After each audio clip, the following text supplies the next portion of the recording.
Hi, I'm Mark Matlock, and welcome to Teens versus Parents. Today, we want to talk about the myth of the perfect family. What, you hadn't heard? There is no such thing as a perfect family. There are some good families out there, but no family is perfect all the time. If you haven't figured that out yet, trust me, someday you might, and that's a very difficult reality. What makes a good family is family time. What I really think is a big part of a good family is a father who loves his children. Something that's really important is communication. I think a good parent is someone who, even though they might not respect your decision, lets you voice your opinion even if they don't agree with it. A good parent really needs to be able to adjust. Somebody who sets the child before them.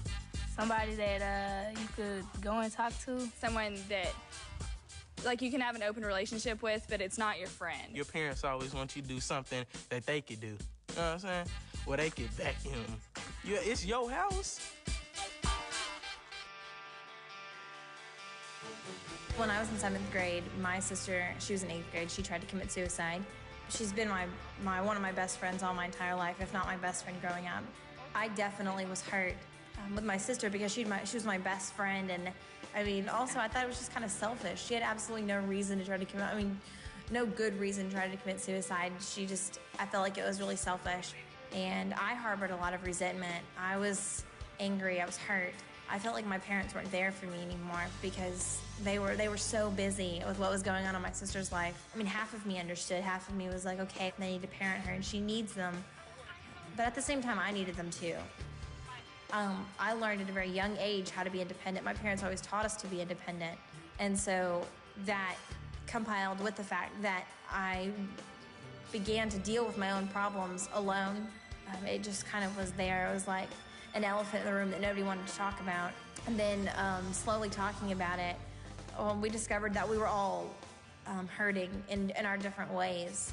We had laid the foundation of being upset or being in an area of emotional strain. And so it wasn't until we dealt with it or until we started to recognize that we had a problem, that we weren't the perfect family that we appeared to be. I've never played before, actually. And I was jealous of a lot of my friends that appeared to have it together. And, I felt like, one, that I couldn't talk about what was going on, or that I couldn't address my problems because, they seemed like they didn't have problems. So I didn't want to admit to myself that this was a problem, that we weren't, or that I wasn't a person that had major problems. I wanted to be one of those standard Christian families, and we just weren't. We all kind of have that idea in the back of our mind that this is how families are supposed to look. And when ours doesn't match up to that ideal that we have, it can cause us to feel embarrassed, ashamed, sometimes very lonely. When our family's going through difficult times, it's almost like we have a big magnifying glass in front of us that says, look at me, I'm going through problems. But what we need to remember is that every family has trouble at some point in time. Families are made of people, and people aren't perfect. They make mistakes, and they hurt each other. In some way, at some time, every family goes through crisis. So remember that next time your family's going through a difficult time. Now, another thing that can cause embarrassment is when our parents are having problems and conflict. Maybe our parents are fighting, they're separated, or going through a divorce.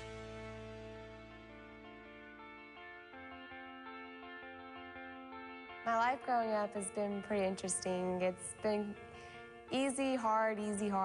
But during middle school, that's when it became a challenge for me. It also turned into a lot of different new changes that happened at my house, such as my parents getting divorced. My life before the divorce, it seemed pretty easy and simple. I didn't see anything wrong. We would always do stuff. We would always have game nights or go out to dinner once a week or go catch a movie. Whenever the divorce did come along, it was a big shock. I didn't know what to do, and my parents got divorced because my dad had an affair. We were close with her kids, and she was pretty much like an aunt to me on mom's side of the family, and we all knew each other during the time that they were actually having an affair behind our backs.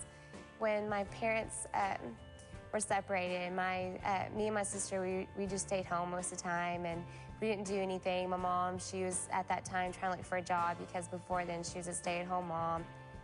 During that, I never did speak to my dad. Just kind of always held that grudge to where it's like I didn't want anything to do with him. I didn't want to ask any questions. I just want to get it over with, our visit over with, and just go back home and go in my room and watch some more TV. I felt very betrayed by my dad. I hated the fact that he would ruin our family relationship that we had before the divorce. He was just like my best friend before the divorce. Like I would wait for him to come home every day at 4:30 and eat dinner at the table as we did every single day, and just building a father-daughter relationship that any girl would want. And I felt that just made it even harder being so close to my dad, and then all of a sudden everything changed.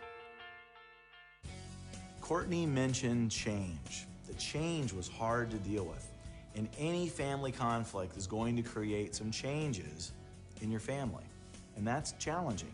I love what Courtney said at the beginning, where she said that the difficulties in the family were easy, hard, because families are living organisms. They change a lot.